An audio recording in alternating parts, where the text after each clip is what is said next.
Hi, it's Marilyn Devnish here from transformationstm.com, and I had quite an interesting experience today. And it just reminds me, I mean, I know that already, but it was a reminder that even when you've got a really good handle on your brain, it is possible for it to do some freaky, crazy stuff. So a couple of weeks after turning 50, I started to just out of the blue had some real hot flushes from hell. I am pretty sure that the sun god himself instigated them, because I would just go from completely normal to just soaking wet, and it was just like, what the hell is going on? So I let that roll for a couple of days. So I thought, let me just see how this plays out. And then I decided I wasn't particularly happy about that. Hiya, Claire. I decided then that I would do something about it in terms of just getting a grip on my mind. So I meditate that's how I start my day, but I really then started meditating with a bit more intention about being cool and about being in balance and yada yada yada. So last week, because we had half term and then I was at a show and all that sort of stuff, so last week was my first week back at ballet since this had started. And so went to ballet last week, and on my way there I'm like, okay, unconscious mind, you were good, okay? And these are my words. I should know better. These are my words: keep me cool and calm and balanced and focused until the end of the class. You know what happened? There's a bit of the class, like, I mean, I'm sure classes are structured differently, but with regards to ballet, one of the things that somebody says you're 50, yeah. Somebody at the end of ballet, so the class starts, you do bar work, then you do center practice, then there's some kind of adage, which is the dance section where you're actually doing choreography. Then, pirouette practice, for example, where you're practicing a particular sort of discipline. Then the jumps, jeté, well, you won't know, but, jumps, basically, it is what it says on the tin. And then if we've got time, we do something else, and normally traveling across the room. So that might be, the arabesque jumps, whatever it might be. And then we finish off with something called reverence. And reverence is pretty much the last minute and a half, 2 minutes of the class. So of course I was hot during the class, but everybody is. And there are people in the class who are in their early 20s. And so they're all sweating, it is what it is when you're doing ballet, particularly in a hot room in the summer with great big glass windows at the back. So I get to the reverence, which is the end of the class, and I am suddenly overcome with a hot flush from hell and a dizzy spell, to the point where we got to the bit where, there's a thing where you kind of honor and thank the audience. And at that point I thought, you know what, never mind the audience, I've got to go and sit down. And I actually don't remember going from the center of the floor to actually sitting down, because I think I was slightly gone by then in terms of I was dizzy and I felt faint. And so class finished, everybody's getting dressed, and I just thought, I've got to sit here for a couple of minutes. So there's a tap class afterwards. So the tap people start coming in, putting their shoes on, and I just thought, I've just got to sit, because I can feel that I'm still not quite there. And that was the reason why I decided this week to go and see my doctor, because I thought, I don't know if that's normal, that you'd be fine 1 minute and fainting the next. And the reason I said that is because I've got a little bit of a history. I had 2.5 years where I was fainting all over town.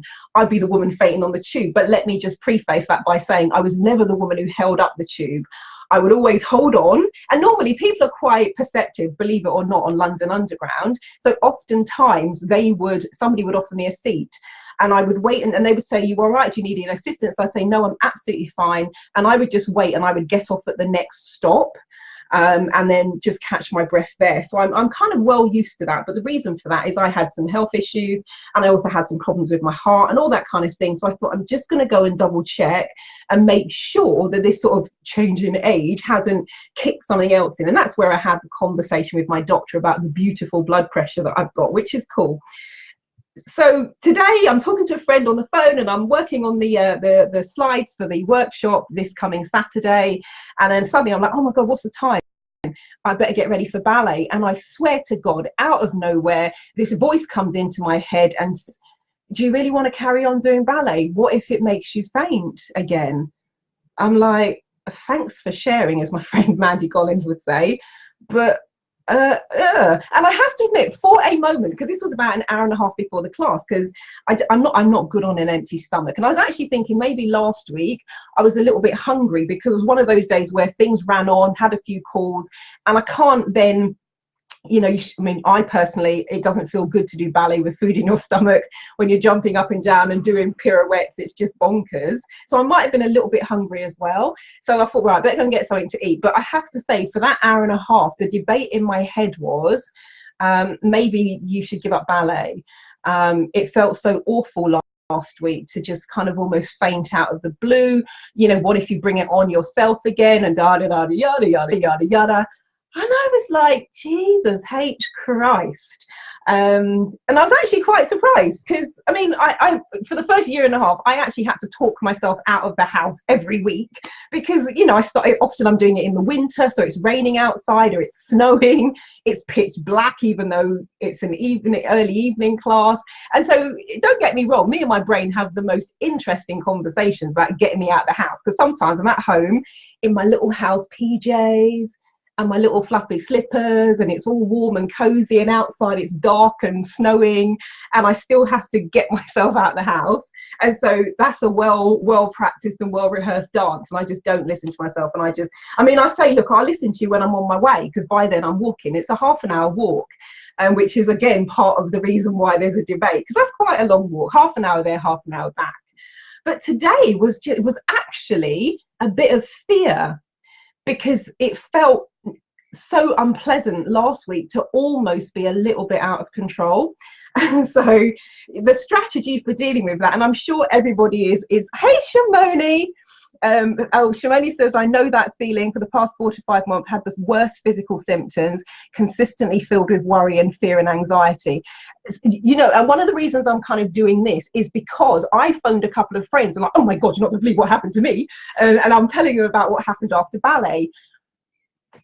I was shocked, I was saddened, and somewhat, oh my God, just outraged that I was here. Shimoni, exactly what you've shared with me there is exactly the conversations. There was a particular friend, and she said, how are you? I said, oh man, I've had this really weird stuff. These hot flushes are like something rained on you from the devil. And then she said, oh yeah, I started getting those a couple of years ago. That's why I haven't been around very much. And I said, what do you mean? Because she was like always busy, you'd invite her out and she's not free and yada, yada, yada. It turns out she started getting hot flushes and was so embarrassed because seriously, if you've ever had one, or just imagine being dropped into the tropics it's 100 degrees and you've got for me, I had sweat like dripping off my eyelashes and dripping off the end of my nose. And just imagine, actually, you're at work or you're out socially, you're in the middle of a conversation, and out of nowhere, whoosh, Niagara freaking Falls. And so she then admitted that the reason she's not been around for the past 4 or 5 years is because of the hot flushes, and she was just embarrassed.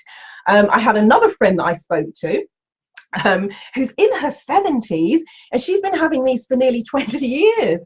And again, she has said that she's kind of fearful to go too far from home and be out on her own because she's had a couple of those dizzy spells, and so is fearful about traveling. And I'm like, this is outrageous. There are women out there who are, shrinking back from life because of this nonsense. And I know, I guess in our society, bodily functions are just not the sort of things people talk about. And I know, again, I remember years ago, seeing those quotes that women don't sweat, they perspire. I'm like, I was freaking glowing for the first 2 weeks that I was observing this. And it's one that I definitely have to think about. Now, the agreement I made with myself, and it's weird actually, because last week I did Tarot Tuesday. Every month, I do angel tarot card readings by video like this for anyone who would like one in my membership group. And it was Tarot Tuesday day, and I'm sweating like a pot-bellied pig. And I'm just like, this is mad. I'm like, okay, unconscious mind, I am now going to do Tarot Tuesday. Please stop this now. Please, let's get back to normal. Let's be fine. I'm going to be on camera for at least 2 hours. I've got 12 readings to do. Let's sort this out. I said it a little bit more abruptly than that, but you get my gist. And I swear to God, I fire up the camera for Tarot Tuesday. I do all of the readings. Absolutely fine. Switch off the camera. it starts to appear again. I'm like, this is very interesting, because I've had that before when I've been unwell. Like a friend will phone, how are you? Oh my God. Ugh. And then she'll go, what are you doing? Oh, I've got a client, or I'm doing a presentation, or I'm running a teleseminar. You okay? As soon as I'm on the teleseminar, everything's absolutely fine, and I've completely forgotten all about it. And so I've had some of those instances where just before I'm going to do something on camera, it's been like full on, and I've said, come on, unconscious mind, please, let's work together. Let's sort this out, because I really don't want this on camera. Let's go. And then weirdly, it's just gone. So I have spent a fair bit of time meditating on it this week and kind of chatting to my body. And I'm aware, particularly when particularly when I'm asleep. I was going to say it almost creeps up when I'm asleep. And I guess when I'm asleep, I'm not actually as present. That makes it duh. Of course, when I'm asleep, but when I'm asleep, it's still, has a life of its own in some way, shape, or form. But this week has been much better. And I know it kind of goes in stages. From speaking to friends, they could have a really bad run of it, and then they're absolutely fine, and then it just out of the blue comes up again. So early days, I'm being very dramatic about it, but I don't like it. So it's like, okay, Marilyn, you said you wanted to get to the end of the ballet class last week, and I just about got to the end, last 2 minutes. So today it's like, let's just be good all day. Can we do that? And ballet, I mean, I sprained my ankle and I didn't have time to properly finish hoonering it, because I did it just as I was walking up the street today. So apart from that, the class was absolutely fine, and there was kind of nothing nothing to write home about. But it's like, yeah, I cannot allow this thing to rob me of something that I really, of course that's not me in the picture, that's just for display purposes. But yeah, it's like, no, me and ballet, I love ballet, I moan about it, I have a little bit of a laugh in the class with my, I don't think my hip is designed to do that. And she's like, no, it isn't, and on 3, 1, 2, 3. So there's that, because it's a challenge physically. I didn't do ballet as a child. I took it up for the first time ever at age 47 and a half. So it's very new for me. But just the thought today that this could rob me of a hobby that I really enjoy was just like, whoa, we need to talk. So, week 1, post hot flushes from hell, good, that's a good tick in the box, and long may it continue. Claire says, I understand. My fear of muscle spasms is intense, and I'm now afraid of so many things, and my life has gotten very small. And everyone is so different. Now, Shimoni says also, that voice that said, are you sure you want to go to ballet? How do you know if it's fear or intuition protecting you? That's a perfect question, Shimoni. In the last 2.5 years that I've been doing ballet, I have missed the class. And this isn't including, like, there was one of the times I missed the class, I was speaking at the Yes group, so I couldn't go. Another of times I was speaking at Suki's business boardroom thing. So not excluding those times, I've missed the class 3 times in the last 2.5 years because of injury. One of the times I pulled my back. One of the times, no, I think twice I pulled my back, and there was something else, I can't remember what it was now. And I actually sat on the sofa. My friend said, speaking to a friend of mine, Gina, she said, what are you doing this evening? I said, oh, I think I'm going to ballet. She says, what do you mean? And I said, oh, my back's really hurting. I'm just going to sit down and have a chat with myself. And the conversation pretty much goes, dear unconscious mind, are you creating this situation to wimp out of going to ballet because you just can't be bothered? Or is this one of the times where I need to honor my body and listen to my body and give it a miss? And then I'm silent. And I know the difference between what I call the lazy ass voice, which is, let's just sit on the sofa, it's really comfy here. And I know the voice, which is the genuine, actually that's not a good idea. So on those occasions where I've said to myself, like today, walking up the road, they're building a new IMAX cinema at the top, pretty much at the top of my street. And so where they've been digging, the pavements are really uneven. And I stepped on one of the pavements that they've been doing the diggers on, and I just went into a little crack. I was like, oh crap.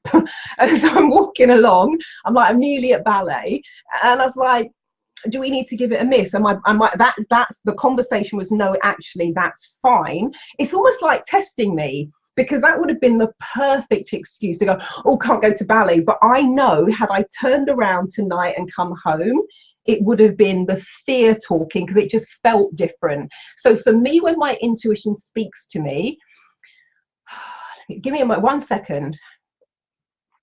The best way I can describe it, and it's going to depend on your learning styles, it's going to depend on what we call your submodalities. But for me, my intuition speaks to me like this is how it, if it was a feeling, it would be this. I hear the voice and I feel it, and it's light, it's supportive, it goes as far sometimes as a gut feeling. So when I say I hear, it's not like I always hear a voice, and sometimes my intuition, unconscious mind, does actually speak and says words, and we have a conversation, but it's more like a feeling. And I know the feeling when I'm just trying to wimp out of something for the sake of it, and I know the feeling when it's genuinely, this is not a good idea. Stay here, sit down, do this, do that. And my brain was like, you know what, you can walk and huna, get it to the point where it's okay, and don't do the jumps. And so today, for probably the first time ever in 2.5 years, we started the class. We're just getting started. My teacher's name is Faye. I said, oh, Faye, today I'm probably going to give the jumps a miss. I've just sprained my ankle. And so now we get to jumps. And she went, okay, now we're going to jump. Not you, Marilyn. So just in case I forgot. And so I just didn't do the jumps today. But I knew that wasn't enough for me not to go, because had I bottled it, as we used to say back in the day, it would have been the fear talking. So for me, my intuition feels very different to the voice of fear. And as I'm speaking about it now, the voice of fear is, again, this is just me, you will be probably very different, but just to give you an example, the voice of fear is behind me. It's almost not in my head. My intuition is internal, and I feel the feeling. Fear is behind me, and it's kind of like, it almost pushes you down. It's almost like a little bit foreboding, is the best way I think I could describe it. And hi, Sakina says, very true, intuition voice is supportive, and that's a really good way of describing it. And Claire says, what if you don't necessarily know the difference between the voices? One of the things I would ask you to do, Claire, is go back in time and think of a time where the voice of fear spoke to you. So with hindsight, you've had now some distance, you can look back and you can see the trajectory of that conversation, and you can see how events played out, and just remind yourself, how did that sound? What did it look like? What did it feel like? What did it sound like? What was going on? And then take yourself back to a time where your intuition spoke to you. So again, with hindsight, when you look back, you go, that was my intuition. For example, and this is a crazy example, but we just had a royal wedding. So the previous royal wedding, so we just had Harry. When William got married Kate Middleton, I went into London, and there were so many synchronistic moments I cannot begin to tell you. I mean, I have told you, I probably shared it on Facebook, but one of the things that happened, it gets to the end of the day now, so I leave home when the wedding has pretty much already nearly started, yet I get front row, and I am one of the first people to see them come out of the cathedral, and they went past me in their carriage, and I got the most gorgeous photographs. Because my intuition said, go here, go there, go here, go there, boom, boom, boom, boom, boom, and I ended up right center stage. Then I'm thinking, oh, well, I might as well go and see if I can get a picture of the kiss, and everybody's saying, you're too late. You have to now get from, I was basically near where I used to work. When I was a management consultant, did a lot of work for HM Treasury, so Horse Guards Parade. So I'm Horse Guards. Buckingham Palace is a little bit of a way away, and people were just saying, oh, no, there's no point, there's no point. And I was like, you know what? I think there is a point. And I didn't even know where I was going. I was like, dear unconscious mind, I want to see the kiss. And so my brain is like, go here, go here. And there's a fence, and it said, step over the fence, because there's a policewoman going, sending everyone this way. My brain was like, ignore her, go over there and jump over that fence. So I went over there and jumped over that fence, and I find myself by a lake, and I look up, there's the palace. I'm like, cool. And so my brain is like, go here, go here. And I end up, I'm at the gate, nobody in front of me, just me, the gate, and the balcony. So I get the kiss. Then I'm like, oh, I'm hungry, I've been here all day, I need the bathroom. And my intuitive voice said, wait 5 minutes and go and stand over there. I'm like, you heard me, right? You heard me just say, I'm hungry, I need the bathroom, it's time to go. And the intuitive voice like, go and stand over there, just stand there for 5 minutes. I was like, Okay. And I had one of the reasons I went, even though I was really late, I was saying to a friend of mine, Sunny Olmo, that I'm going to go and be her global correspondent for the day. And actually, that's what happens. I got some brilliant photographs.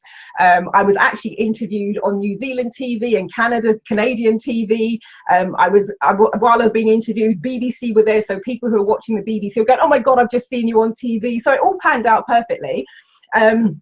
And so I'm like, okay, I'm going to go and stand over there for 5 minutes. But if nothing happens, I'm going home. I stood on this verge and there was a woman lying down, a couple of people milling about, but I'm in the middle of this grass verge. There's nothing going on. 2 minutes later, the whole BBC film crew rock up and stand around me. And at that time, Chris Hollins was on Strictly Come Dancing. So he was kind of hot news.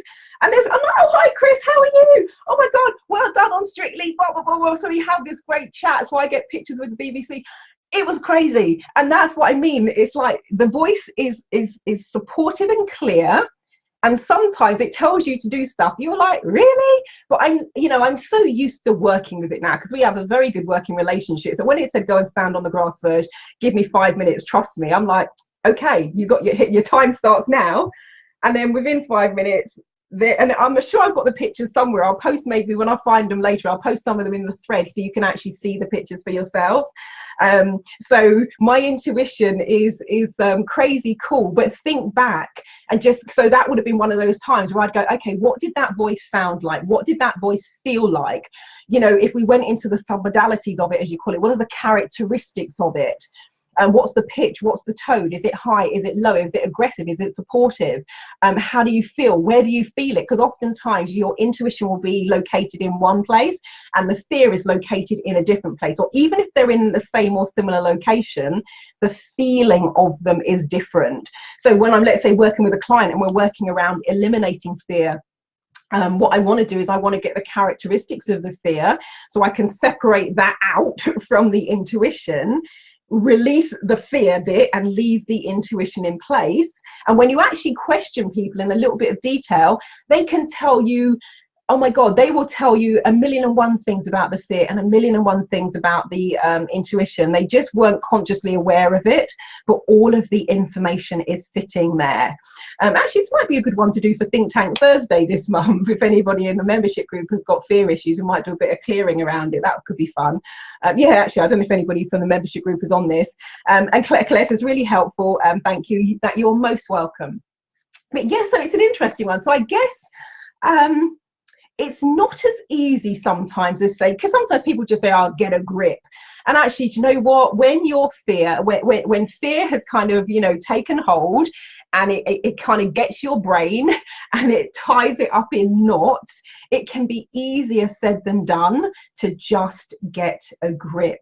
There are things that will be required to undo that, to untangle that, to get to what I would call in therapeutic terms the root cause of that. I mean, that's my life's work. So, for me, I have a pretty good handle on myself and what's going on. And like, okay, dude, what is this about? And, some of my favorite modalities, if kind of anybody out there is kind of, so, okay, what would you do? How would you do that? When I very first started out, what was in my toolbox was NLP, neuro-linguistic programming, hypnosis and timeline therapy, and HUNA. And there's still some of my firm favorites. They are amazing. So for example, with timeline therapy, you would go back to the root cause of the fear, sort out the limiting beliefs, sort out the secondary gain, because sometimes the secondary gain will appear a bit like the question Shimoni was asking earlier. Sometimes the secondary gain presents itself as good rationale. And so it can kind of talk you into all sorts of stuff, but it makes it sound very sensible. But at the end of the day, it's playing a game with you. And so timeline therapy is really good for unraveling that. The hypnosis side, for people who are into it, I totally wasn't when I first became a hypnotherapist, but it's very good for looking at, those patterns, those habits. And alongside with the NLP is putting what I would call a pattern interrupt. So my pattern interrupt when I first started doing ballet, to face that 30-minute walk, because I started the class in January. That's not a good month for the weather. And I'm like, I've got to walk for half an hour. My pattern interrupt was to just put my trainers on and to put my stuff on and walk out the front door. I'm like, yeah, great, I can hear you, that's fabulous. If you've got nothing useful to say, give it a rest, and then you can talk to me on the way, because you can say whatever you want to me now I'm walking, because I'm on my way. But you build in a little bit of a pattern interrupt, and that gives you a chance to get a grip. That's where you can get a grip, because when you create a little bit of space, you can then get in there and go, okay, what is my next move, and where is this coming from? And of course, Huna, one of my absolute favorites. That's a very quick way. So on the way there is one of my Huna guides is her property, I guess, if you want to put it that way, is water, and it's very cooling. And so while I'm walking today, I'm asking her, because she feels female, that one, some are male, some are females, one that has never really told me much, but this one feels female. So while I was walking along, I'm just kind of working with her to say, okay, let's work together today to resolve this.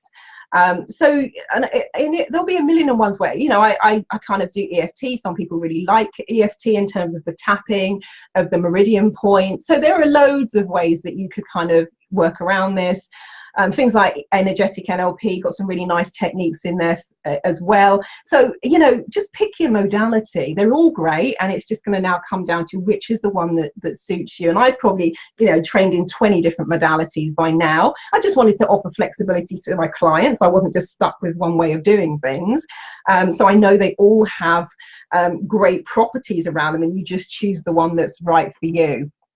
Shakina says, you're just like me. My intuition will tell me something that I don't understand and how it's going to happen, and it is possible, but I'll listen and it was right. Absolutely. And Shakina says, the fear voice is always anxious and wants to rush things through. Definitely, when you really take a little bit of time out to think about it, you will definitely notice that there's a difference between the two.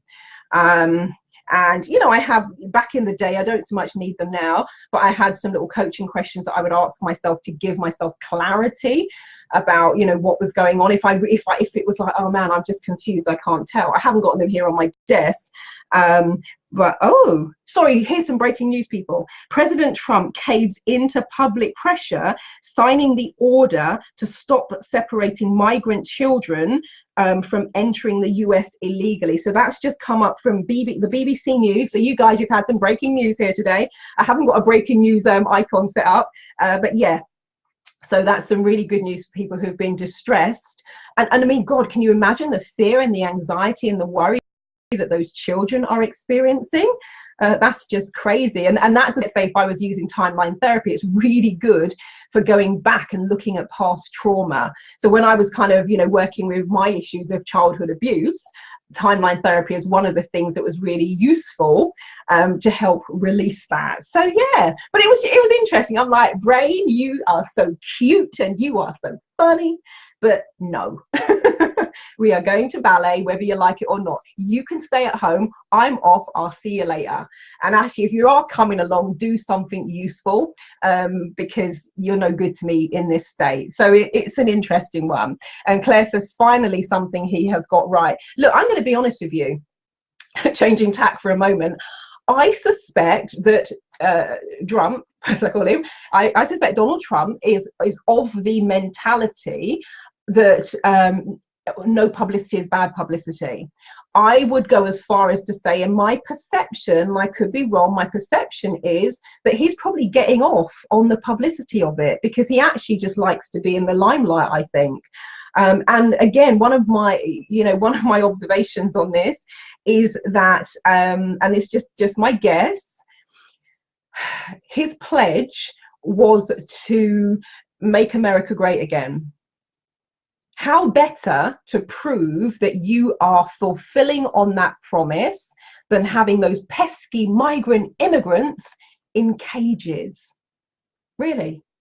So I actually don't think it's about caving to pressure. I think he can actually, you know, to those who are going, oh, you know, make America great again, he can actually say, see what I did for you? See how I did that? I caged them up just like they should. Because the way he's described them in the past is not that far off animals. And so I actually, you know, kind of think it was all a play by play, and it served its purpose. But that's just my observation of this whole thing. Shamoni says, great to see you. Thanks for your insights. You are most welcome, and it's lovely to chat with you too. It has been a long time. It's been a long time. So yeah, so ballet will continue despite last week's fainting episode. And if I faint again, I mean, as I said, I managed to kind of get off the floor and sit down, and it's all good. And it's like, it is what it is, but I'm not going to let that get in the way. And I definitely know from my past experiences, because I used to be gripped by fear right up until the age of 32. My life, as you were saying, Claire, my life was tiny. I always felt like I was on the outside looking in, and everybody else was living this wonderful, expansive life and had friends and had a social life and maybe even had a boyfriend and all that sort of stuff. And I was just in my tiny little box. So I know from my past experience, I can take the energy of that and give it something far more productive to do. So I'm thinking this was just a little, oh, hello, what's going on? So yeah, but it was interesting. It was like, okay, you want to play? Let's play. Come sit, let's talk. So yeah, but thank you so much for joining me. Thank you so much for your wonderful. Oh, actually, one other thing. Shamoni says, so what do you do when you can't stop the obsessive thoughts of fear related to health reasons? So this is an interesting one, because when I had the 2.5 years of fainting, and I mean literally, I would fall, I would like bang, I'd be down in the street and just kind of find myself propped up somewhere, or somebody sit over me going, "Are you all right?" Which was just like crazy. And I didn't have the tools I had back then, because I was, this was 20 or so years ago, and I've only been in personal development for the past 18 years at this point. So for that, it was just a case of I just have to pick myself up and just carry on. And when I can get myself to a safe space, I get myself to a safe space, and I'm going to trust that if I faint in the middle of the street, somebody will at least shove me out of the way so I don't get trampled. Nowadays, in terms of the obsessive thoughts, one of the things I love for changing your thinking, actually, Shamoni, you might have actually been there. Do you remember? It was probably. Now, Erica was the Scoot chair. So that might have been, 4 or 5 years ago when this isn't the time I spoke at the Yes Group and I Miss Ballet. This was before then. But I did a talk on access consciousness. And access consciousness is the one where you have the clearing statement, the right and wrong, good and bad, or 9 Pod Pop, shorts, boys and beyond. So you kind of bring up whatever the energy of it is, you run it through the clearing statement, and you kind of go through the energy of that. I would say access consciousness is a really brilliant way to start dealing with the obsessive fears. One of the, for me, the power package there in terms of really quick ways to clear stuff. I've had clients who, scale of 1 to 10 in terms of pain or anxiety, whatever. One of them went, "It's 100." I'm like, okay, calm down. And within 5 minutes, we'd got her down to a 3 out of 10, just using HUNA and access consciousness. So I would say that's a fabulous combination. And the access is something you can say it out loud, you can do it in your head, and it is just a wonderful way for kind of, it's almost like you jam, a bit like, imagine if you had a bicycle wheel going round and then you kind of stuck a wooden stake into it. It would immediately jar the system. And the access consciousness clearing statements are brilliant for jarring the system. So I'd say that's a really good one to stop the obsessive thoughts, is just running yourself through the clearing statement. And it's definitely on my website. I've got a free resources page on my website. I've got the clearing statement is on there as a PDF, I'm pretty sure. She said I'll have to go and check in a minute, but I'm pretty sure the PDF is on there as you can download it. And I've also put a couple of MP3s on where I've done some HUNA and access consciousness clearing. So that would be a really, really kind of good way to do it. And really, I probably bored you guys at some stage in terms of, Facebook Lives or written posts where I've shared about, what happens to people after we just do 2 or 3 minutes of HUNA on my photo reading workshop. So I know that's a really powerful one for helping people let go of stuff they've had for years and stuff they've had since childhood, just with doing the HUNA symbols. So that can be a really great one as well. but I'd say Access Consciousness is a really nice one. You can get started straight away, and you can just be walking around the house, you know, saying this. When I run the teleseminars and webinars and all that sort of stuff for the membership group, we've got somebody, the lovely Sunny Olmo. Some of you will know her. If Sunny's around, she normally dials in by phone. And when I'm running the clearing statement, because you actually say yes as you ask yourself, you give yourself permission to clear whatever it is, and Sunny will actually be on the phone going yes. So she's our proxy yes person. And I always say to the group, look, if you guys are in a place in a space where it's private, say yes out loud, because there's a resonance to it. But if you can't do that, you can actually say yes in your head. So you might want to kind of go and download some of those things. It's where is it? Ooh, it's under, let me just let me just have a quick look. I can tell you exactly where it is, because I changed the menus a little while ago and I kind of moved things around a bit. So I will have a look. I'll just fire that up. Help and resources. Okay, yeah, so help and resources, you go to my website. It's www.transformationstm.com, TRANCEFORMATIONS, and then under help and resources, you go to the resources page. There's some stuff on the page already. A couple of videos, have Terrified of Public Speaking. Oh, actually, the remote Huna release. So I've done a short introduction to Hawaiian Huna. There's a video on there. How to sleep in just 2 hours a night and still feel refreshed. And then with regards to that, you just have to put your name and your email address in, and press submit. And then all of the resources in there are absolutely free of charge. And let me just log in. Oh yeah, Huna Access Consciousness is number 1 on the list. Huna Access Consciousness Belief Change Call MP3, that's number 2. Introduction to Hawaiian Huna, full video, that's in there. Access Consciousness Starter Statement PDF, number 14. And there's like 30 things in there. Actually, what I will do, let me bring myself back to Facebook Live. So yeah, they're all on there. What I will do, I can drop that. I've just dropped the link into the conversation thread here, so you can take a look at that. There you go. Cool. But yeah, that's it. So ballet continues. Fear or not, but it's all good now. I just had a little bit of a laugh about it on the way home. I'm like, really, Marilyn? Nice try, but it's not going to wash here. And Claire says, do you just say the statement when thinking of those horrid neural loops? Yes, absolutely. You just kind of say the clearing statement, and sometimes it runs in layers. So I always say to my group, don't just say yes for the sake of it, because it's not going to go anywhere. But once you kind of hit on a statement, and it works brilliantly even if you're listening to other people, because that was my first experience when I first introduced it to the photo reading workshop. I was doing clearing for one person, but it cleared for the whole group, even though it wasn't their issue. And we'll have that experience, you know, running the hi Philip, how are you healing? I hope it's all going well. And so I've got a whole day of Huna coming up on the next month, the 7th of July. This coming weekend, I'm running a free 1-day workshop. And I'm going to have a section where the group are just going to tell me what they want to do. So we're definitely, I think we did it last year, we're going to do the piece where we're invoking the angels, and doing the kind of cord cutting with Archangel Michael and all that sort of stuff. And I'll throw some Huna into that as well. We've got some brainstorming exercises.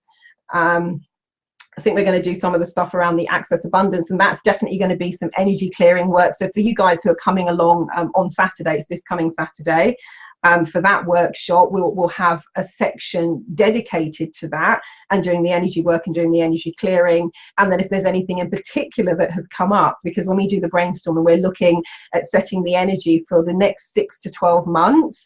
And so if there's something that is getting in your way, we can do some clearing around that. So, you know, I'm leaving some space in the kind of day for attendees' choice, as it were. So yeah, we're going to go through the stuff. We've got some stuff for Motivation Monday. You know, we'll do some tarot readings at the workshop for Tarot Tuesday. do some reminders. I've created some coaching exercises for you guys around Wisdom Wednesday. The Think Tank Thursday piece is going to be the brainstorming. So is there an idea for your life or for your business that you want to get off the ground? And I've got a really nice process lined up for that one. You know, that kind of feeds into our Focus Friday. But when we get to the Sharing Saturday bit, that's going to be your opportunity to just say what you want to work on. What do you want to clear? What's stopping and blocking you and standing in your way? And then we've got something very fun for Soul Food Sunday. And as I said in the email, bring some coloured pens if you've got favourite coloured pens, crayons, etc. Because we're going to do something super creative with your soul, and something super creative with, you know, actually bringing out some of those things that maybe you haven't yet externalized. So that'll be interesting. So yeah, if you're coming along on Saturday, we'll definitely, and if that happens, if you're watching this and it's something that resonates with you, then we can most certainly work on that there. And we've got a whole day of energy clearing for the Huna. And if you can't make the Huna workshop, or you're living abroad and that sort of thing, I have just, well, a couple of days ago, because people are asking, I've added a section on that page. It's www.hunaintro.eventbrite.com, and I've done a section where you can actually book for some remote Huna healing. So while we're doing the clearing sessions on the workshop, if you're on that list, I will include you in all of the clearings that you do. And I've said to the people who have signed up so far, it's up to you, because the Huna energy just works as a remote transmission. But if you want to, you can also send me a photograph. And it just means we've energetically got a bit of your presence in the room. And so that's the one that's coming up next month. But so if you can join us in person, come along for the day. And if you can't, you can at least book for the remote Huna healing and energy clearing sessions. And you get kind of a whole day of whatever we're doing. So yeah, cool. Right, let me just make sure there are no questions, that I haven't missed anyone in terms of things that people have been asking. I think I got that one. Cool, I think we are good. And of course, if there's anything else in the thread that I see later, I will have a quick look see. Yeah, and if you know anyone who's in the group of fear, feel free to share this video with them. That's always cool as well. So I'm now going to go and feed my ballet body. And, oh, somebody's just logged on the resources. Okay, so I'm now going to go and feed my ballet body and pirouette to the kitchen and get something to eat and have a smile that this will not get in the way of doing this, because actually I would love to still be doing my ballet classes when I'm 100, 120, 150, however long I am on this planet, because it's a challenge, but I really enjoy it. And one of the reasons I took it up is, like, I can't be telling my delegates and my clients to be doing things to keep their brain active, and I'm always doing the same old things. And I'm normally, you know, when I'm running workshops and stuff, I'm off one of the most experienced people in the room, because I often have people in my workshops and as clients who are top of their game and they're way better at lots of stuff than me. However, people look to me to be in charge. And so one of the reasons was I also need to do something that takes me out of my comfort zone and challenges my brain in a different way. And so ballet does all of those things and so much more. So long may it continue.